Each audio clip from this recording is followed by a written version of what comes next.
supónganse que yo tengo una resistencia, vamos a hacerlo por conveniencia con 3 resistencias, como hicimos ahora, una R1, una R2, una R3 y conectados acá a través de una pequeña fuente, una diferencia de potencial. Decimos que este circuito es equivalente a yo tener una resistencia equivalente que tiene el mismo efecto de estas 3 resistencias, las cuales están conectadas con una fuente que tiene el mismo valor de esta fuente que tenemos acá. Ahora, ¿cuál es la situación acá?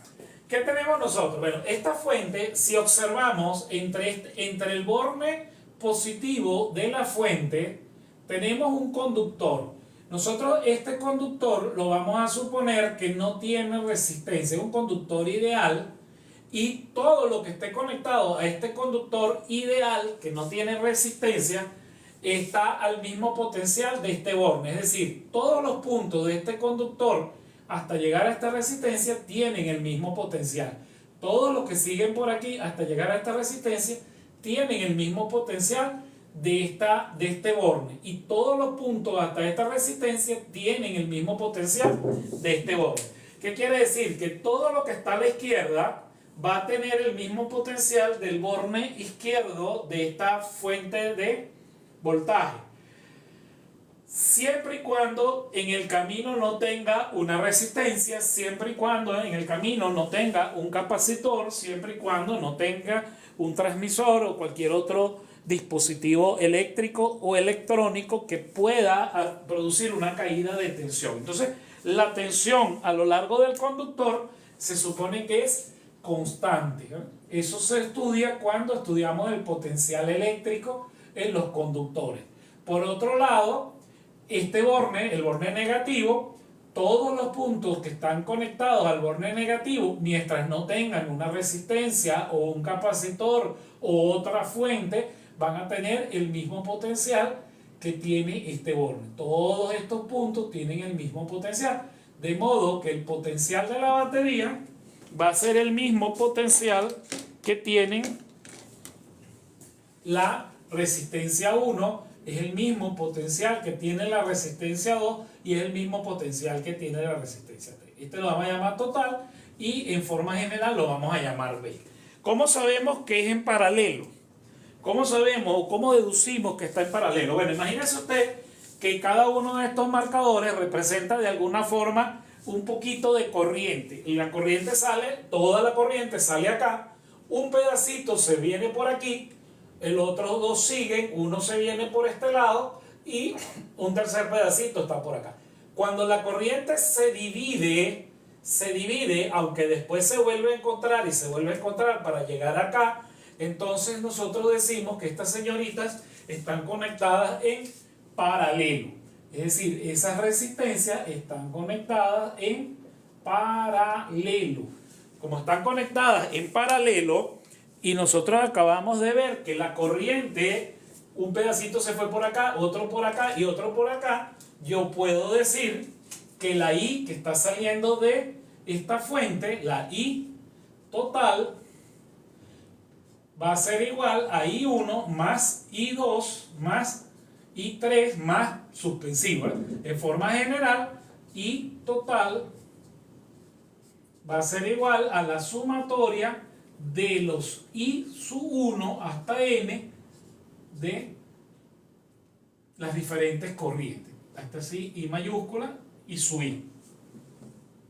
Luego, de esta fórmula sabemos que I es igual a B sobre R, es decir, I total va a ser igual al voltaje total sobre la resistencia equivalente, que va a ser igual al voltaje en 1 sobre la resistencia 1. Ah, pero ya va, es que el voltaje en 1 nosotros decíamos que se llamaba B porque era el mismo para todos. Entonces yo digo que es B dividido entre R1 más B dividido entre R2 más B dividido entre R3.